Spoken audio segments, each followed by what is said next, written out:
So basically last time we talked, I was at a plateau of around like 161 to 162. And I was very stuck with like LR and RC. I think I've managed to master LR now. LG I've mastered also. And RC has just been consistently not going down, like the amount wrong since my diagnostic. Like in my diagnostic, I got -12, but now I'm getting consistent like -8 to 10. And that's the only thing preventing me from the 170s. So I was wondering if you have any tips for that. Sure. Well, how are you approaching reading comp right now?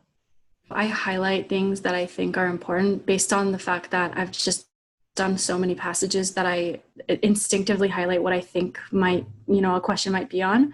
And then whenever there's a person like with a main idea or a main viewpoint, I highlight or underline. And then I take maybe like random notes like background information or like viewpoint here, but nothing crazy and it's not consistent. I'm trying different things for each test because nothing's really working. Okay. I like the idea of experimentation. So that's good. Yeah. I guess the question is, are you giving each technique or approach enough time to work? You said each test. So I'm wondering if you're doing 10 consecutive exams, are you doing 10 different approaches? I'm just kind of doing random things on each exam. I'm not even giving it like a straight strategic plan for each test. And I guess that's part of why it's not working for me, or I'm not finding the thing that's working. But yeah, I'm just very like frustrated with RC right now. I don't know the next step. I'm taking the August test and I don't know what my next step is. Okay. So you've got about a month. There is some time to play around there.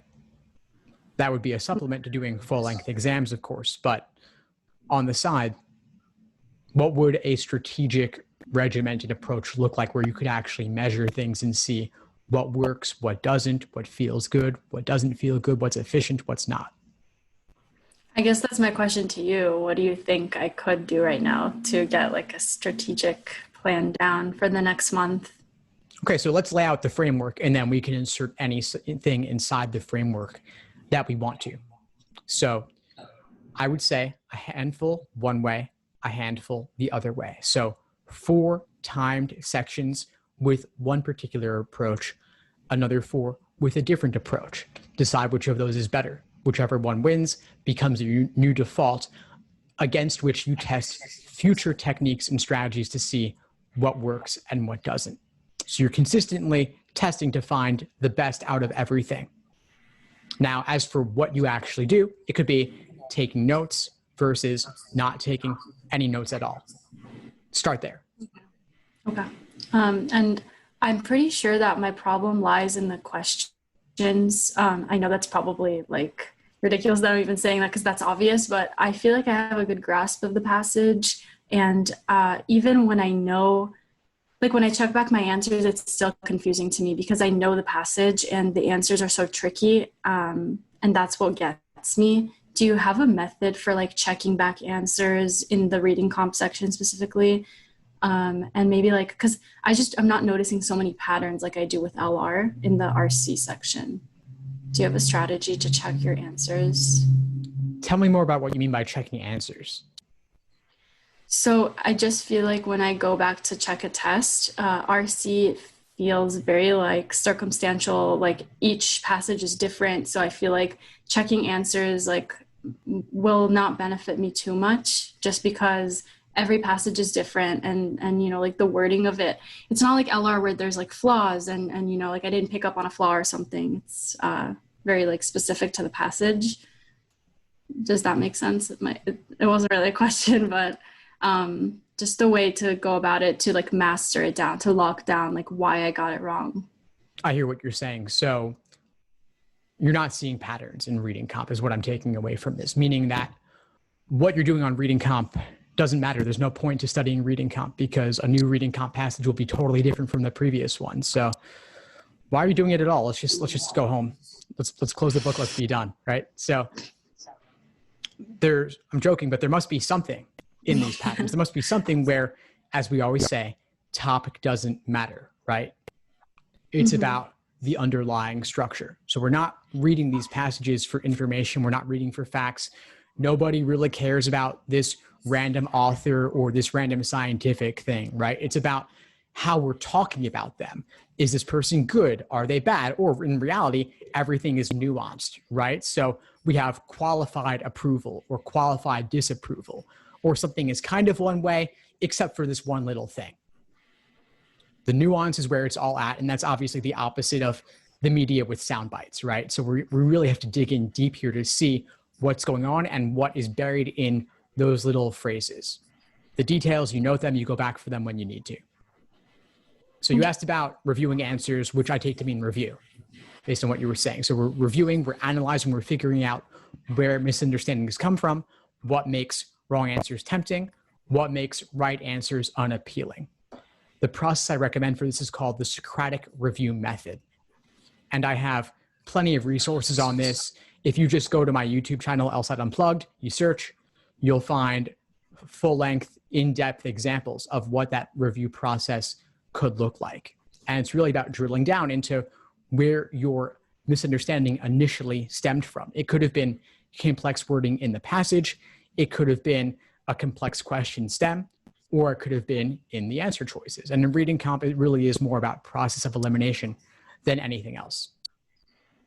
So you could apply that to logical reasoning. You could apply it to reading comprehension. And that's really more about after the fact.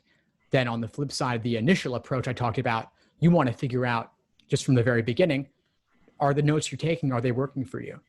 Could you solve a passage using only your notes, not even going back to the passage text itself?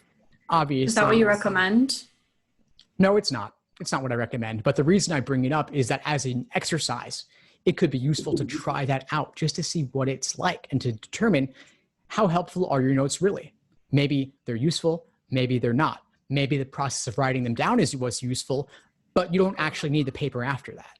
In which case, it wouldn't really make sense to obsess about over exactly what you're writing down, because it's more just serving you in processing the information, but not necessarily as a reference point. Okay. And then in specific, the author inference, like would the author agree or disagree with this? Do you have a specific approach that you would recommend for those questions? Because those are usually the ones I get wrong consistently. During your review, find where the support for that given answer choice is. This is obviously not something you can pre-phrase because it's way too open-ended. Yeah, right, okay. So a lot of it is hunting and scanning and having a mental flag as to where things appear in the passage. Okay. Okay, I get that. Is there anything that you've seen, like a trend that has helped students significantly improve in RC, even your material, like anything specific that people who are going through the same thing I am going through has helped them? I don't really think this is about resources at this point. I mean, the test is a month out. You've already used a ton of resources. I know you've been at this for a while. I don't think you need more information.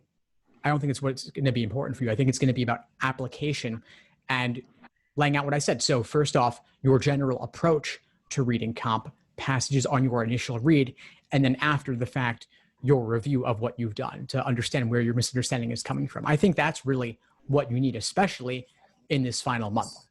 I've got plenty of resources on my YouTube channel and even more inside my courses. There are plenty of other great resources out there too, but a month prior, I don't think that's what you need. You've got plenty of recent exams to work on. Okay. And then as an overall, so yeah, I'm a month out. I get -0 on every LG I've done in the past like 5 tests, and then LR I get from like -1 to -4. And I usually feel like with LR, I have all the patterns down. It's just more about like if the stimulus is really complex and the wording is really difficult or like hard vocabulary words. And then RC, like -8 to -10. What would you recommend my approach be for the next month, given all that? Well, for the final month, it's all about fully timed exams and detailed review of those exams. Of course, August is a flex, so be ready for the flex format in particular. On top of that, drill whatever gives you trouble. I don't recommend starting off with an entirely new plan of attack or a new approach in the final month. It really is about refining. And in your case, I think there is still something to be figured out that's unresolved about how exactly you want to approach reading comp. That's what we've talked about. So I've given my general recommendations there. The same Socratic review method would also apply to logical reasoning. So whatever you do in reading comp, you could do the same in logical reasoning and get a lot out of it, specifically in the form of writing out your review process, really engaging in depth with it, reviewing fewer questions in more depth to really get the insights and the takeaways. Right. So I should just look up the Socratic review method in your channel and it'll come up. Correct. Yeah. And I'll send you the link after this call as well. Perfect. Thank you so much. This has been really helpful. My pleasure. Before we sign off, what would you say is the biggest insight you got from our call today? That review is very, very important, and quality over quantity is what I should be aiming towards for sure, at this point at least.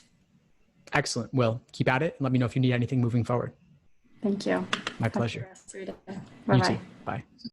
Thanks for tuning into the show. Please subscribe if you haven't done so already to be notified of new episodes as I release them. And feel free to reach out if you need anything at all as you move forward with your prep. I'm happy to help however I can. In the meantime, I'll wish you all the best and take care.